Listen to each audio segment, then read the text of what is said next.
Welcome to the Sex Talk Cafe, a podcast where you'll get to learn from the experts in the field of sex, love, and relationships. The mission of the Sex Talk Cafe is to normalize the conversation on sexuality while building a bridge between the sexual and spiritual. I'm your host, Susan Morgan-Taylor. I'm a holistic sex therapist, intuitive coach, and specialist in women's sexuality and feminine spirituality. I'm the founder and CEO of the Pathway to Pleasure Collective, where I help women and couples around the world restore intimacy, save their relationship, and get back to love without feeling like they have to sacrifice themselves just to keep their partner happy. Thank you so much for joining me. Welcome to the Sex Talk Cafe. All right. Well, thank you so much and welcome to the Sex Talk Cafe. I have a fabulous guest here with me today that I'm very excited to be diving into some juicy conversations around sex, intimacy, and relationships. My guest today is Susan Bratton, and we've got the Susan and Susan show for you here today. A little bit of S&S in the house. We're going to get it going on. Susan, thank you so much for being here on the Sex Talk Cafe. And I want to give you an opportunity to introduce yourself to our listeners today and who you are, what you do, and what kind of cool stuff is in store for our listeners today. Sure. It's so nice to see you. I love following you on Instagram because you're so smart and you're so beautiful. So it's my pleasure to be here, other Susan.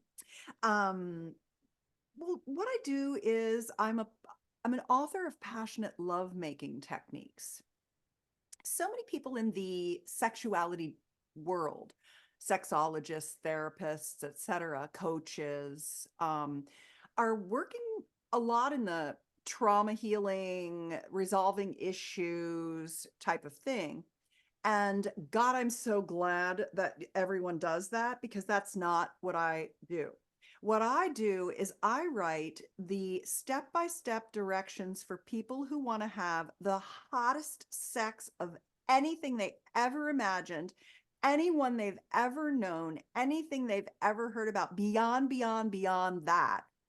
I want to give them the tools, techniques, and ideas that I call erotic play dates to transform having sex, ho-hum, into making love, heart-connected, conscious, passionate lovemaking that gets better and better the older you get. Oh, I love that. So that's what I do. I run a publishing company. I publish the works of some amazing people who teach techniques like G-spot activation, female ejaculation, male multiple orgasm, male stamina, expanded orgasm, which is like deliberate orgasm or orgasmic meditation, seduction with integrity, all kinds of things to help partners get their partner to want to have more pleasurable intimacy with them when they've kind of like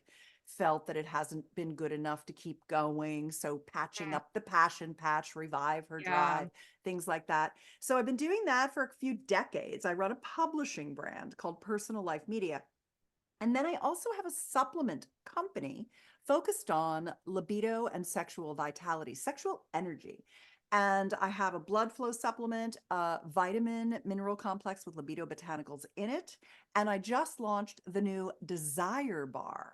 It's a sexual vitality energy bar, super low sugar, lots of protein, lots of fiber that has maca and cacao. So that if you want a healthy snack that also supports your sexuality, you can have that. So that's been really fun. That was 5 years in the making. Ooh, nice. And then I also speak a lot on stages for like sexual biohacking. So I focus a lot on what I would call intimate wellness. I have the techniques, the communication skills, and then how to keep your genitals in good shape your whole life long. What does that look like? Because if you have hot sex till the day you die, you live a longer, healthier life than the people who squander, give up, can't sustain their sexuality. And so that's kind of me in the, big sphere. A woman of many, many talents, as us Susans tend to be, I have to say. But yeah, obviously, like I'm really impressed, and you cover so much, a breadth and a depth in this Yeah, field. And I mean, I think we're exactly. just so lucky to have you doing this work in the world, Yeah. and lucky to be here on this show, sharing your wisdom with us. And I would love to kind of backtrack. Yeah. So you have a lot of these techniques Yeah. that you teach, right? There's a lot, and I know in my own work, and I think you as well. As I was doing some research on you before our show here, I think that people can really get stuck in this idea of the technique is the thing that techniques are important. They have a place, but do you agree that there's also sort of like an underlying? That's not there. There has to be something else, not just the technique. Yeah. There has to be kind of more with that because the technique can just get it can become rote and can become stale and rigid, and then there has to be kind of like another piece that feeds that so that people don't get kind of just stuck in the technique part. I don't know if I'm like I'm saying that in the best way, but does that resonate with you? Yeah, it's exactly why I created the erotic play dates that I Okay. have. So, I think it's very, very important to understand our human orgasmic potential and to work toward expressing that. Most people are kind of like one and done comers. They leave so much pleasure on the table. Yeah. And I think it's good to be a collector of techniques, learning hundreds of oral pleasuring techniques, hundreds of Okay. intercourse techniques. And people are like, there's hundreds of intercourse techniques. You don't just go, and it's like, no, I actually like to teach people how to have orgasmic intercourse. That's incredible. Yes. So we're gonna talk So about I that. like to teach people all the kinds of orgasms and then all the techniques. I do a lot in yoni massage as well, which is Okay. vulva vagina massage, because I think Yep. that is a foundation of having hot sex your whole life. Yeah. So it's all well and good to learn the techniques, and I really like people to have them. That's your base of knowledge. But really, the way that I like people to go about learning them is through erotic play dates, which is Okay. okay, I want to activate my G spot. Okay, I want to learn how to ejaculate. Okay, I want to learn, I want to try these different positions and try these new techniques of integrating sex tools into sex positions. Let's try that. And so it's in the umbrella of learning together Mm. to have, and there's a lot of solo erotic play dates as well, because Okay. I like to balance masturbation and solo pleasuring with partnered sex. I Yeah. don't think one is more important than the other. They're both equally important, and you can continue to grow your masturbatory pleasure potential Mm. over a lifetime as well and increment and keep yourself engorged and in good shape Yeah. between partners or between times you have sex. And so I like to teach people to have a lot of space for each other, even in relationship, around solo pleasuring or mutual masturbation, in Okay. addition to partnered sex. And so what I did was a couple of years ago, I put together something it's called the Sex Life Bucket List.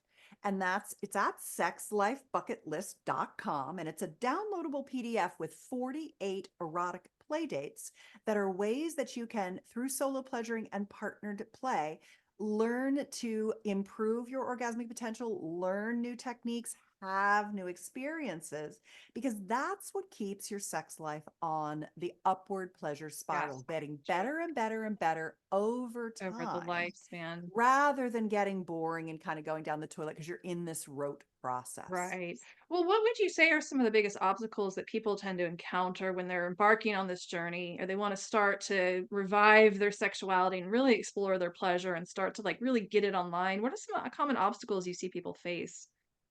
Two of them. Number one is the cultural issues that we have around sexuality, whether that's just complete censorship. I mean, I can't advertise my programs. How Yeah. do you find out about me? The only way you can find out about me is if I'm on your show or they're Yeah. listening to a podcast or what have you. I'm completely censored for teaching passionate lovemaking techniques. I'm Right. lumped in with pornography, etc. Honestly, the movie industry has much more latitude than we do as sexual That's true. educators.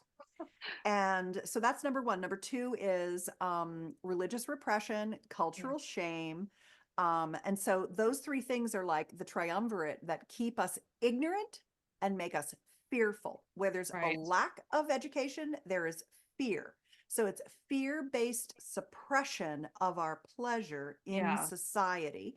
And then that begets the abuse, sexual abuse. Right. And honestly, the repression and abuse, the reason why it's so huge, sexual abuse, pedophilia, etc., is so big in churches, in Yes. religion, is because that's where it's the most repressed. Right. And so we get traumatized from all of that. Yeah. And so it's fear due to control, and the censorship is part of control that holds us back. And Right. then once, if you can clear that and be like, I'm a yes, I want more, fuck that shit, Yeah. like I want more, then the next step is, okay, what do I need to know? And people, it's like nobody even know.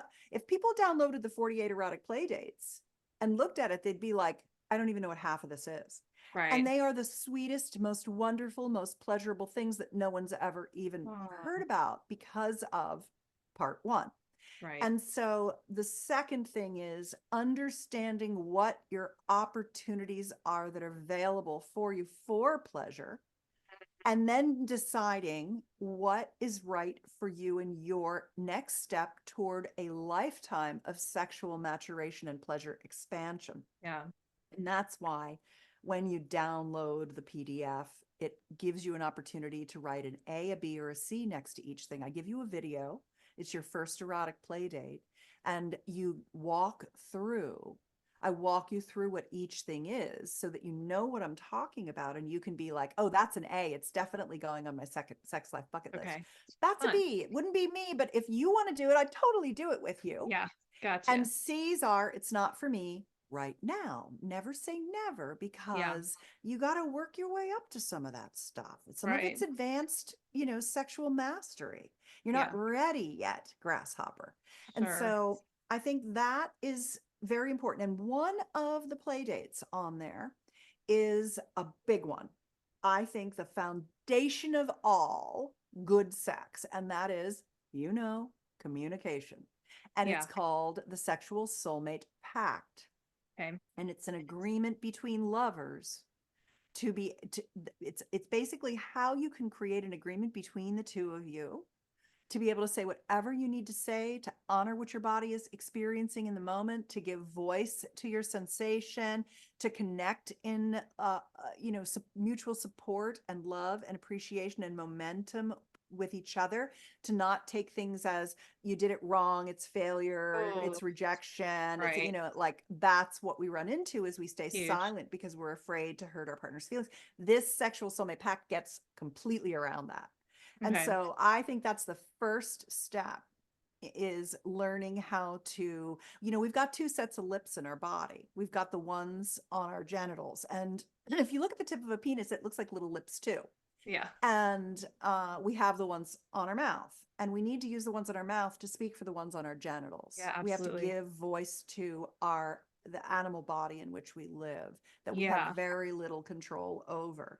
And Right. the Sexual Soulmate Pact is how to do that. And that's linked in the Sex Life Bucket List. You Okay. can just go to everything, links from Sex Life Bucket List. So I think anything we talk about Okay. today almost is going to be in there, which will be Okay, great. helpful. Yeah, and I'll put down the show notes, and then and again at Yeah. the end of today of our time today, I'll have you share with our listeners again how they can find Yeah. all Yeah. these cool All resources that good. you're mentioning. But there's a Yeah. couple of things I think that come to mind as you're sharing that. And I think the Mm. first one is some listeners might be thinking like, well, I work with a lot of people, women usually, who can't even get to touching themselves. Like they've never even touched themselves. So there's that Yeah. shame piece. And so what I'm Mhm. wondering for people listening, do Mhm. you feel that people have to work through their trauma first before they can start on these erotic play dates, or like how does that play in? Because I know you said you're grateful for the people that do the trauma resolution. That's Mhm. not what you do. Yeah. You do the pleasure. But yet Mhm. there's also sort of this idea that there is a lot of cultural and religious shame and programming, and there is a lot of stuff in the way that keeps people stuck and from even being able to kind of move towards or move through the shame and even be able to get to that place where they can touch their own body. So I'm kind of curious what your take is on that. Do people have to work through that shame and trauma first before they can embark on such a journey as what you're speaking to? Everyone's trauma is different, so I can't speak to an individual, but I would say generally everything about sexuality is kind of a big bell curve where there's some really, really traumatized people on one end, some not at all traumatized people on the other end. And most people are just like partially traumatized by living in our culture and Yeah. having, you know, Culturally. 56% of women are sexually molested and abused, you know, so like half of us have been molested and abused repeatedly through Yeah. our childhood and growing up. So, I think that generally most people can embark on learning how to open their bodies to pleasure Yeah. and activate. And there's a couple of phrases I like to use that I think help people like think about how they can do this. And one of them is something I call orgasmic activation. I'll come back to it, but I'll give you the phrases. And the Sure. second one that I like to use is orgasmic cross training. Okay. And orgasmic activation is this notion, and this works for all bodies. You know, men have a slight competitive advantage in that they're driven to masturbate and to keep their semen fresh biologically. They're kind of wired to do that. And it's very easy for them to masturbate. Where women, being estrogen dominant rather than testosterone dominant, and also being shamed a lot more, and Yeah. just it's a little harder to get the masturbation going, they need a little more support in learning how to do that and how to pleasure. Right. And because often we've been touched so poorly or so roughly or so Right. aggressively or so non-consensually or so traumatically, a lot of times when we begin to de-armor our genital systems and our pleasure, you know, like our approach to pleasure, we need to begin to move the sensations of self-touch and partner touch from pain and shame and numbness to Yeah. pleasure. Right. But anything that is pain and shame and numbness can be transmuted to feeling pleasurable touch with enough consensual, pleasurable touch. And Yeah. so, for everyone, whether you've been traumatized or not, if you have great orgasms, they can be even better. There's 20 kinds of orgasms the human body can have. And I always leave it open. There's the 21st one is wild card because I'm always learning about more ways that people access orgasm. Mm-hmm. An orgasm is so good for you. It lights up your brain. It gives you a neurotransmitter cascade. It gives you a hormonal cascade. It you know, activates cognitive function. It resets your nervous system. I mean, it's just, I could go on and on and on about the powers of orgasmic pleasure, but most people's view of what an orgasm is the Yeah. tiniest little fragment of a teeny little single orgasmic moment, when it's a vast, it's like taking LSD and realize, or peyote or ayahuasca or psilocybin, and going, holy fuck, that's all out there. Like, I can't believe what I'm seeing. That's what orgasm's really like. But we're in a sober little crumb of the reality of what our orgasmic capacity is. Yeah. And so opening to that starts with transforming the pain, the shame, you know, the numbness Right. into feeling more and activating the Yes. mind body connection, and then learning different ways and different Yeah. paths to orgasm, and Sure. taking the moment of orgasm and stretching it out over time. And, you know, Right. all that stuff is available to us. And I Yeah. think that pursuit, and those are techniques. And that's why I think techniques in the form of play dates and learning and expansion, where we can make mistakes and we can try Yeah. shit, and oh, it's going to take us 3 times to figure this out, and we Yeah, just know that going yeah, in. yeah, like bringing in that sense of play and curiosity. And because I think too often I see a lot of people or couples try to bring it, they learn something new and then they immediately try to bring it into their lovemaking and it's a train wreck. Like there hasn't been enough exploration in sort of like a place where there are a lot, because a lot of, times we don't give ourselves permission, I believe. I've seen this a lot anyway, to like make mistakes and have shitty sex sometimes. Like, oh well, Yeah. that was a train wreck. That didn't go well. So there's that piece, but I love also like sort of having Mm-hmm. this intentional setup where you've got a plan and we're going to try this erotic date or these things. And Yeah. ahead of time, you've had an agreement of what's your yes, no, and your maybe, the A, B, and C. I love this. And then you Good. have a lot more, like, because we learn through play, we create those neural connections in our brain, not through shame and rejection and all that stuff that causes the trauma in the first place, which none of us need more than that in the world, right? Especially not around our sexuality. So this idea of being playful and giving ourselves permission to screw it up. We don't have to get it perfectly. Experimenting, learning, discovering. I love that. And I can see how powerful that can be. And really, I see also how much that could really help somebody actually move out of that shame spiral, like someone that maybe is having a hard time even taking that first step to bring playfulness in and that you're allowed to make mistakes. Like that is just absolutely huge. You're You know, going to make mistakes. You're you will and you learning should. Yeah, that's together. how we learn. Yeah. And honestly, I look back at the journey of my sexuality and think to myself, some of the most fun moments have been the mistakes. You know, you remember them. They're precious gems. Yeah. Mistakes are gems for you. I love it. Well, let's also talk about this piece around, the soulmate pact. I want to Yeah. talk about that because I like the name that you have and I like what you're Thank you. describing when you describe it. And I think Yeah. that there really is this piece of we have got to be able to, well, there's several pieces to this, I believe, and tell me what your take is. Hmm. But first we've got to be able to kind of know like what do I want or what do I need? And then we do want to be able to give voice to that because I think a lot of Hmm. times, like you said, what happens, we hold it in for whatever, we don't want to hurt our partner's feelings, or we've been told just to take what you're getting and tolerate what you're getting, and that's as good as it's going to get. And you shouldn't want more. You're selfish if you ask for more. But there's this big part of like not wanting to hurt the other person's feelings or Hmm. damage that person's ego if I were to Yeah. speak up for what I actually want. So can you talk more about the soulmate pact and how that works and how in your work would somebody develop that skill or would a couple develop that skill so that there is a safe space to be able to really grow together rather than one partner shutting down or being offended? Yes. It's at sexualsoulmatepact.com. And honestly, I can give you the steps here, but you Okay. really need to go there, Okay. download. It's free. Download it, print it out, and read it with your partner and discuss it and enter into this agreement that you're going to support each other in being very, very open to hearing in flow time whatever needs to be said throughout the entire sexual, date. And the sexual soulmate pact kind of helps you feel more confident saying what you need to say. It empowers you to say what you need to say.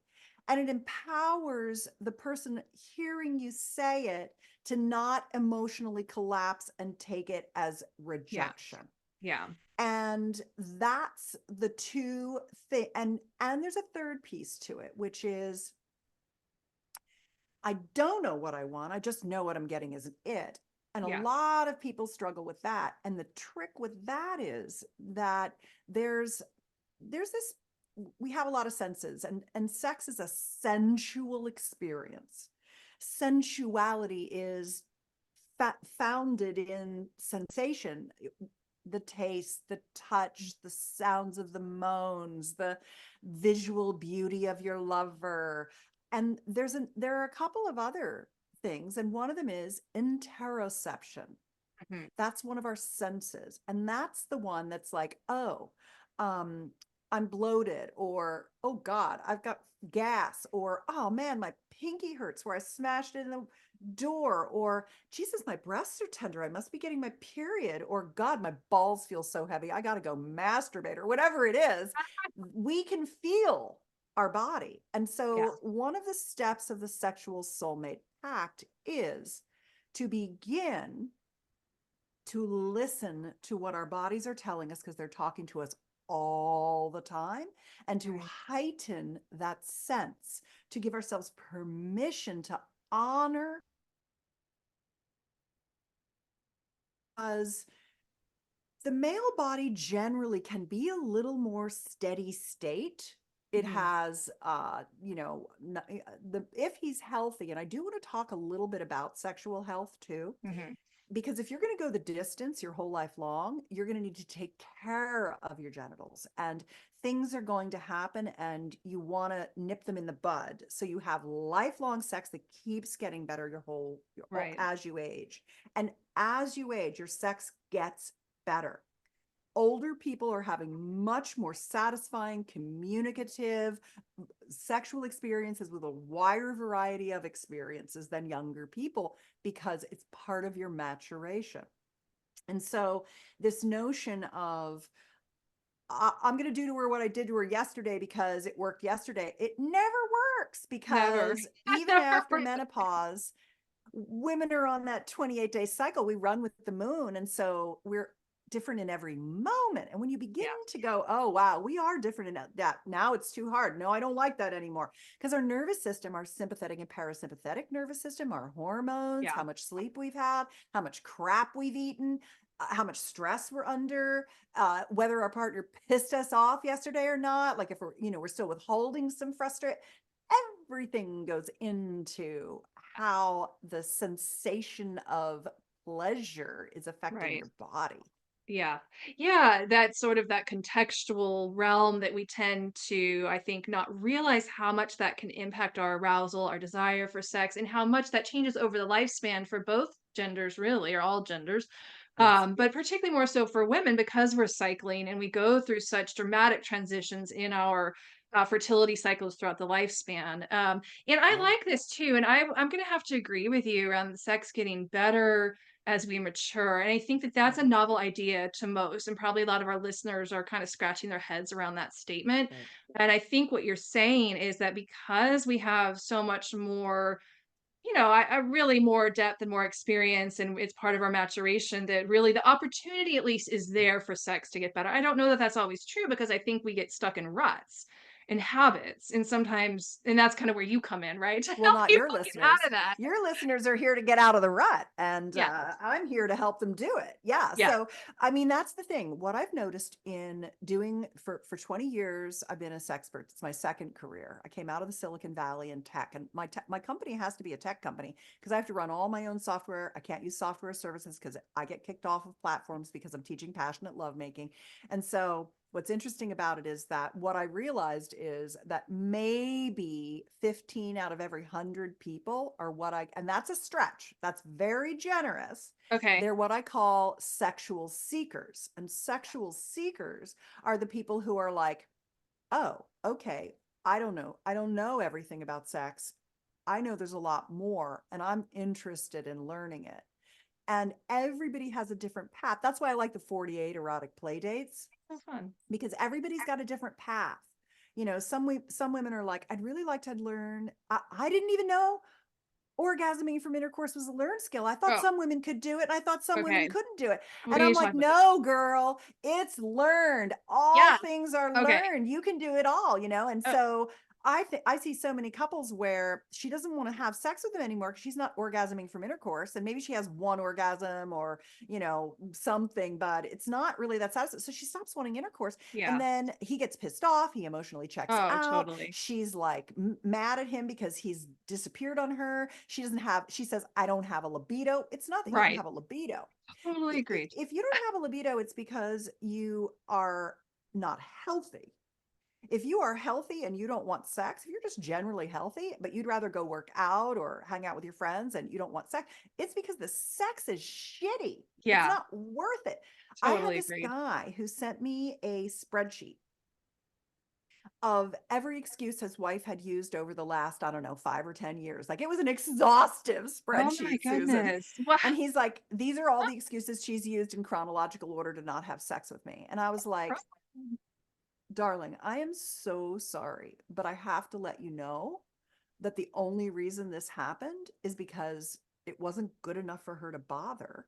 Right. And the two of you could figure that out together if you learned more skills and communication Yeah. techniques. It's Yeah. not her job to fuck you. Mm-hmm. It's just not. Am I Right. allowed to say that on your show?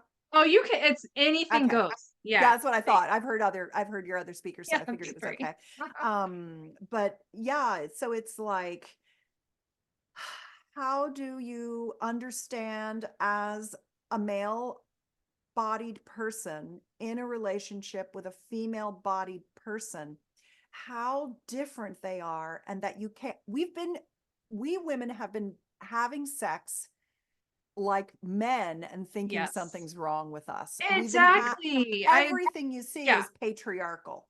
wholeheartedly agree with you, Susan. I mean, that's a big part of my message as well. And that I think that's the problem. So right, there's like, yeah, this poor guy that came to you with the spreadsheet. Oh my gosh. And Talk certainly about there's a being a pissed off man. I I mean, wouldn't I want to be bet living with him. 10 He years was he lasted. Wow. But grudge, grudge, also, grudge, grudge, grudge. That was the oh, grudge report. yeah, grudge report. So right, and there's certainly an aspect, a large part of that that he is responsible for. And And she is, as everyone. you just said, as women, and we don't even realize until we know that something more is possible. So I think what happens a lot with women is we're just sort of defaulting to what we're getting, and we just think we don't like sex, and we buy into this cultural myth that women don't like sex as much as men, which is total bullshit. I Total completely agree with bullshit. you on that.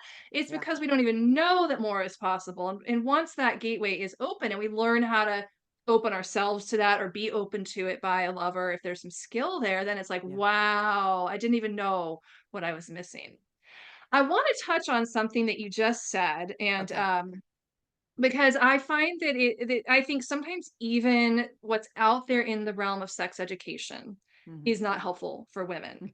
And there is this, and this is, I mean, it's in some very well-known books out there on sexuality written by some very well-known experts, that, X percentage of women don't orgasm during intercourse or can't orgasm during intercourse. And what they claim is because the clitoris is too far away from the opening of the vagina. And I call bullshit on that, Susan. And I have for over a decade. I'm like, I don't believe this because what I know and what I believe is I think what you were just saying, we got to talk about this. It's a learned pathway. You just have to find it, which could be different. It might be different positions or different ways of stimulating the body during penetrative sex. But I believe that all women are capable of orgasming during penetration. So say more about this for our listeners. I think this is a really big one. We need to bust this myth. We cannot propagate that 30% of women or 70%, whatever it is, something really high, can't orgasm during intercourse. I just think that's I'm with bullshit. you. I'm with you, Suze. That irks the shit out of me when I read that every time. And also, like, you must touch the clitoris when you're having sex and they call Yeah. sex is intercourse, which is also Yeah. bullshit. Sex is Right. all the things. I don't like And it's, foreplay. And so yeah. I don't like any of the constructs right now. I am tearing down the patriarchal Down. constructs. So I have I love to teach people how to orgasm from intercourse. I think it's one of my best gifts to the world. And I have Wow. 10 techniques Okay. that are really, really, really the thing you need to do to cross that gasm chasm, to close the orgasm gap Okay. between how easy it is for a man to come from intercourse and how hard it is for a woman. First one is knowing it's simply a learned skill, and you're going to Yeah. teach your body how to do it by giving it the right stimulation and sensation. At Right. orgasmicintercourse.com, you just go to the page and it's a list Okay. of the 10 techniques that take you to each one of my free articles on what you can do. Some of them are what the female body can do, and some of them are what the male body can do. And the approach to learning how to orgasm from intercourse. The reason I became a sexpert is that I had been having intercourse with my husband for 11, 12 years and never came and didn't want to have sex with him anymore. And he was tired of begging me for it. And I'd used all those tricks, all those excuses in the grudge report. You should publish this grudge report. Like any man, if you're hearing these phrases, here's the solution. I know, it's so It's like a funny. collection. Someone should do a study, a grudge study, like the Sherry Height report. Yeah. Do the excuses women have used to not fuck their husbands. And it's like this, and it's this scroll. It's this scroll. I remember I was having a birthday party and my friend came and he goes, I'd like to tell you a few things that I appreciate and love about Susan. And he stands up and he unrolls this scroll, and the scroll rolls down and rolls across the room. It was the cutest tribute to me, to Oh, tell me how much he loved me. And that would be like the grudge report. It would, you'd lift it up and the proclamation would just roll down to infinity. oh, sweet. Hilarious. But so what happened was, my husband and I were like, well, we're not going to get divorced. We're going to figure this out. And we started going to sex workshops. And immediately our sex life got better. Immediately I started, having orgasms. And then I was able to do this orgasmic cross training, which one of my mentors, Sherry Winston, taught me the phrase Yeah, orgasmic cross training. I Like, like it. if you can come this way, stimulate this way, and new thing, and that'll help you come in a new way. And that's exactly what Dr. Nan Wise teaches. She's the Okay. woman who is a neuroscientist, sexologist who put people in MRIs and touched Oh, their yes. genitals and said, okay, these light up different areas of the brain. They're all orgasmic. And so this notion of orgasmic intercourse is just learning how to activate the systems, Yeah. know what you're going for, and know that you can get there. It's like, you can Yes. do it. You can do it. You can Yeah, really and I think do what it, you you said, know? like, my mindset is really an important It part of is. this. I know Yeah. that in my own sexual awakening, that was part of it too. Like, I just had to tell myself I can have an orgasm in any position I want because I always Yeah. thought I could only have an orgasm one way, but it's Yeah. really not true. But if we're telling ourselves that, we're literally like downloading our subconscious with that Yes. limiting belief about what our bodies can or can't do. So that mindset Exactly. piece is so critical. And I think Yeah. inside of what you're speaking to this cross training idea, Yeah. let's talk about this because there's Yeah. also a myth out there in some very well-known books by some very well-known sexologists, that it's all about the clitoris. That's what it's all Yeah. about. Yeah. I Yeah. call bullshit on that too. Clitoris is wonderful. It's beautiful. It's great, but it Yeah. is not, absolutely not the only thing, or it's not all about the clitoris. It can be. We've tend to make it be all about the clitoris. But will Yeah. you speak to that a little bit around this idea of Totally. all these different ways that we can orgasm and the erogenous zones, and how the cross training can happen, how we get out of that sort of stuck idea that it's only the clitoris because that's the only way maybe someone has experienced orgasm up until now. Yeah. Well, the first thing to know is that the clitoris itself, let me show you a picture. So if this is, and now we're going to have this on the video, I guess. But Let's this, do it. Oh, that's so beautiful. I had it custom Goddess. illustrated because I don't like any of the anatomical illustrations that Yeah. are out in the world today. So this is the outer vulva, but if I peel away the tissue and show you what the vulva looks like inside, this is all the erectile Mm, tissue of our urogenital structures. We've got 3 erectile tissue chambers. We've got the clitoral structure with its arms and legs. We've mm, got the urethral structure, which is called a G spot, but it's a big mm, tube. We've got the perineal structure at the bottom of the vaginal cave. And what's interesting about this whole piece is that the vagina itself, the cave, the pocket, it's a flat pocket that can be mhm, opened and tented. But the cave itself is completely surrounded by erectile tissue. The issue is that it takes women, female genital owners, 20 to 30 minutes, depending on how often they're actually having pleasurable activity, to get those chambers filled with blood, where the male body has 3 straight tubes and fast acting hemodynamics. So their penis works on fast blood flow. And so they get erect in a minute or two, and it takes women 20 or 30 minutes. Well, the problem is that number one, because people think sex is intercourse and not all the things, right. they rush to intercourse. She gets penetrated before she's fully Yeah. aroused. And then the clitoral structures aren't plump and full of blood.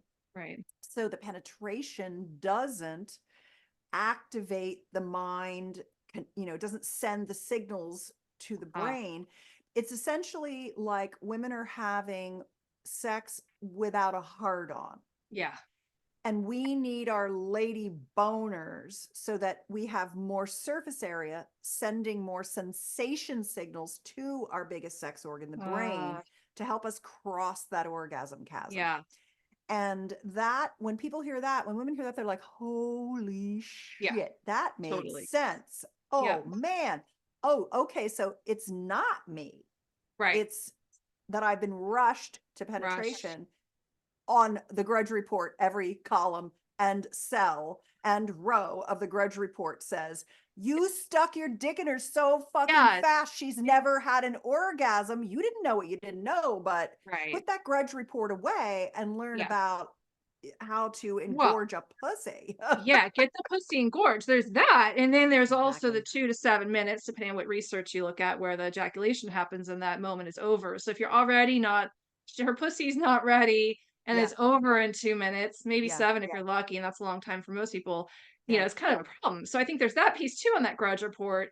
Get that pussy plumped. But also learn how to make that erection sustain that. Can you speak to that a little bit in your work around sustaining Yes. erections? And Yeah, because there's a most lot of that in the definitely. world. There's a lot of challenges with erection and premature or ejaculatory choice coming before a man wants to, Yeah. which really can cause challenges. How do you Yeah. work with that? Well, there's a couple things. The first one is I really like to start with, if you start with stamina, you really also have to talk about erectile function. And most men are, by the time they're 35 or 40, pushing a pretty limp noodle, Hmm. due to lack of exercise, lack of good nutrition, lack of eating enough vegetables, lack of nitric oxide production, et cetera. And so they might be compensating with Viagra. They also watch a lot of porn, which Yeah. helps, it harms their erectile function. Add to the fact that they think sex is intercourse and that they're always jumping the gun. Guys are shortchanging themselves by not having much longer warm up to penetration, because I call it laying in a base. You really need to have your entire penile shaft completely engorged to last longer. So, like, if you look at what a penis looks like, I've got pictures, of course. All right. Yeah, A pictures. penis has half of the shaft sticks out of his body and half is in and down toward his testicles. Yeah. There's the three big erectile tissue chambers.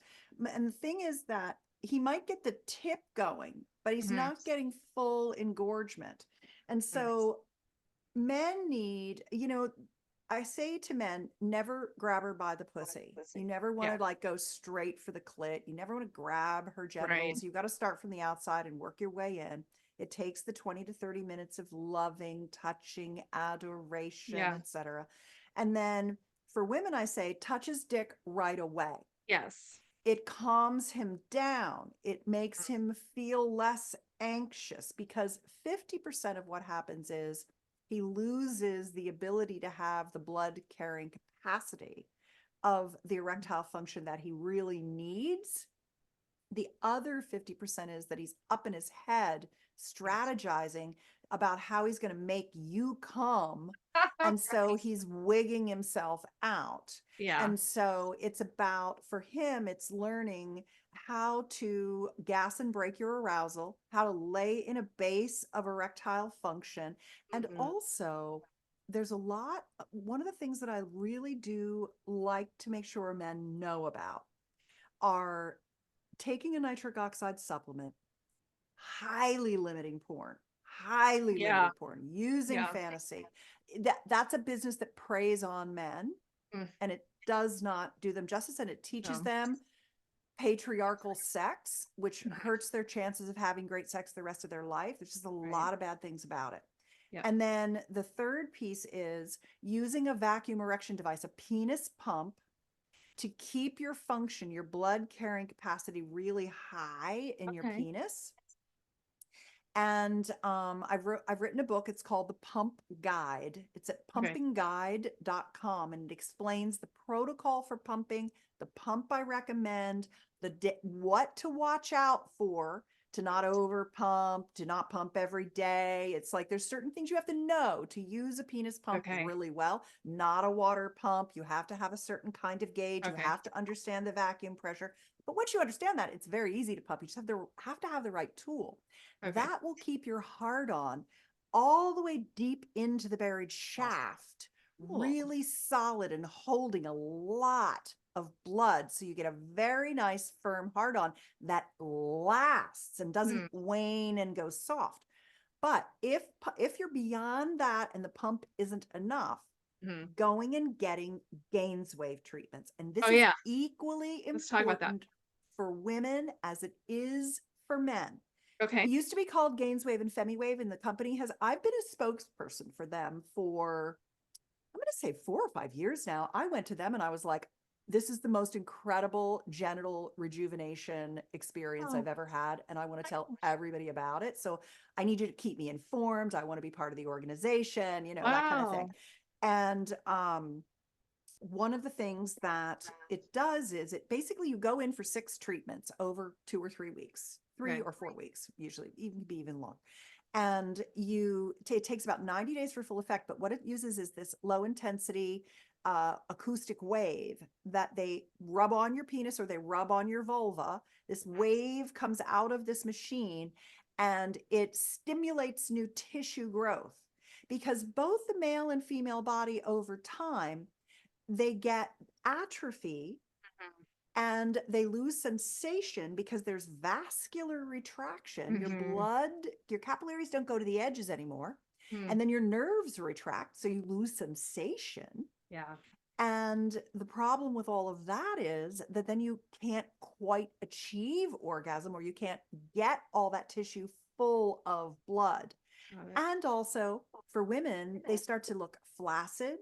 So they start to struggle to orgasm. They have lubrication loss. They have incontinence. The tissue thins and they feel like everything's flaccid and shrinking.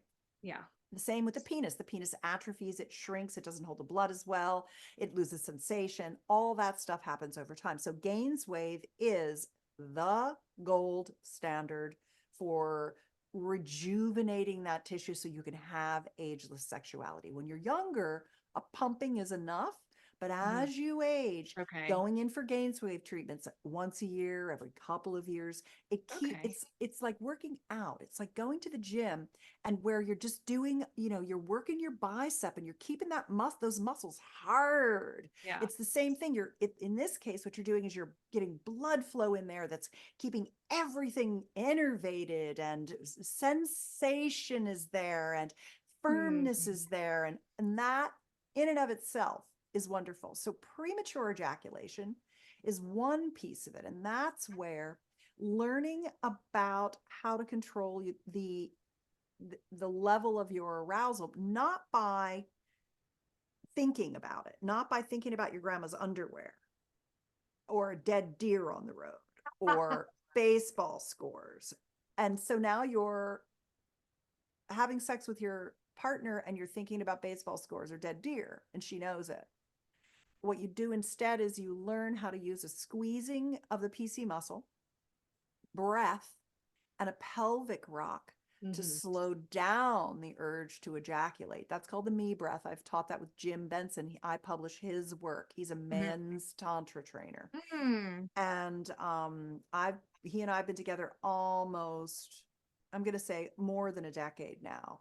We've been teaching ejaculatory choice, which you mentioned. Yes. Thank you for using that word. I really like that. That phrase is good.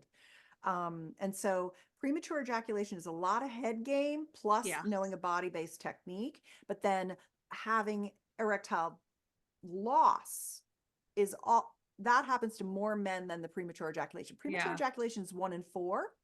Erectile dysfunction, it goes 50%, 60%, 70%, 80%, and it can be totally avoided. Right. So both of those are solvable issues. And for women, we have as much erectile dysfunction as our male-bodied partners. You just can't see it, but you can feel it. But the problem is that it wanes so slowly that it's almost like you wake up one day and you're like, damn, I can't come. Yeah. Damn, I'm peeing my pants, Yeah, so important to keep the pelvic floor strong and healthy. And this Gaines wave sounds really amazing. We'll make sure that I put that link in the show notes for people that want to learn more about that. We're kind of getting near the end of our time together. Oh my God. I know, it's so much fun. I thought we could just go on and on here, but I want to invite you. So really, like, one of your main messages here is about having vibrant, joyful, really hot, amazing sex into the whole lifespan. That it's not just something reserved for the young, but all the way into our more mature years, that is possible. And for our listeners, what would you say if you had to just give like one thing that our listeners could focus on if they really want to at least start embarking on that journey? Or what's like the one tip to keep sex hot for a lifetime? If you could only pick one thing, what would it be? I think it's the erotic play dates. The very first thing we started talking about, the sex life bucket list. Keep having a bucket list. Keep learning new things.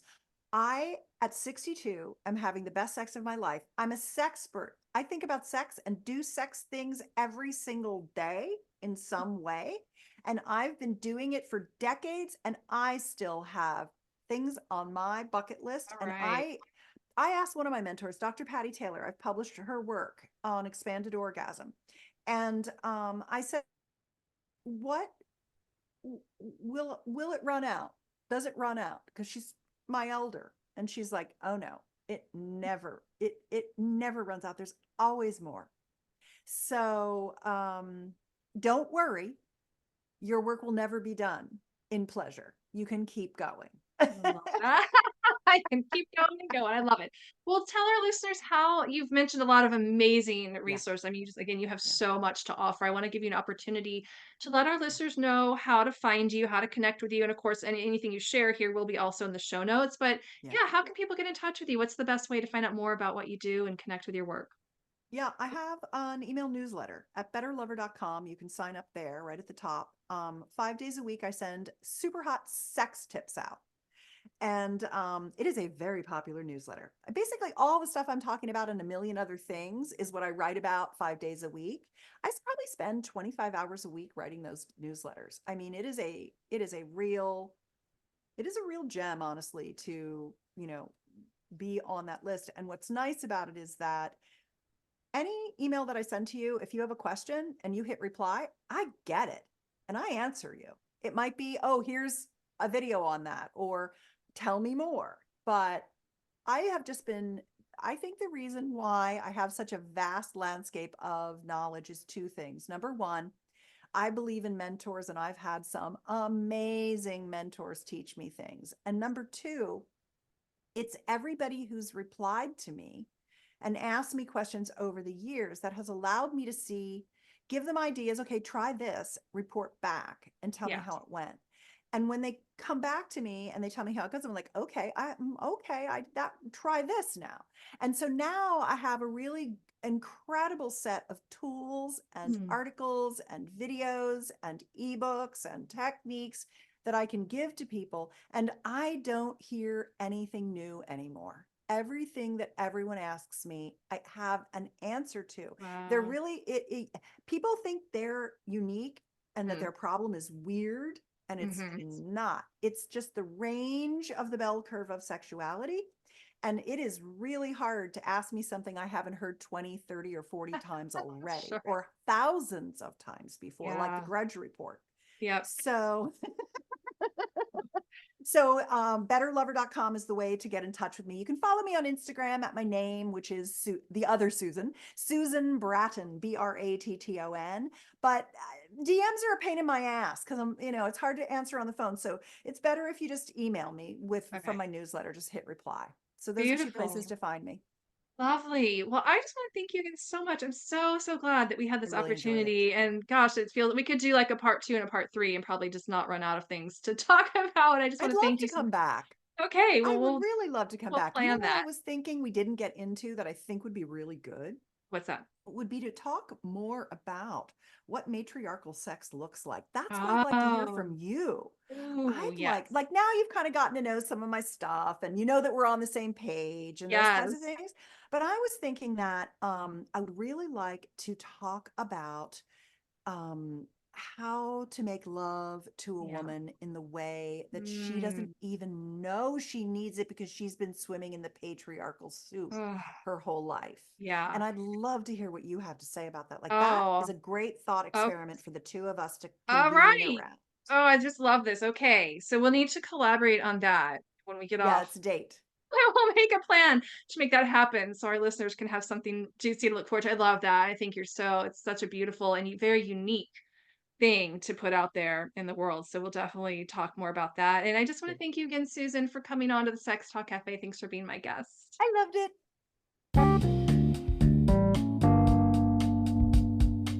Thank you for joining me today for the Sex Talk Cafe. Please be sure to show your support by subscribing to this podcast and sharing it with your friends. To keep in the loop on future events and happenings, and to grab your copy of our free ebook, The Pleasure Keys, 7 Secrets to Feminine Sexual Fulfillment, visit us online at pathwaytopleasure.com.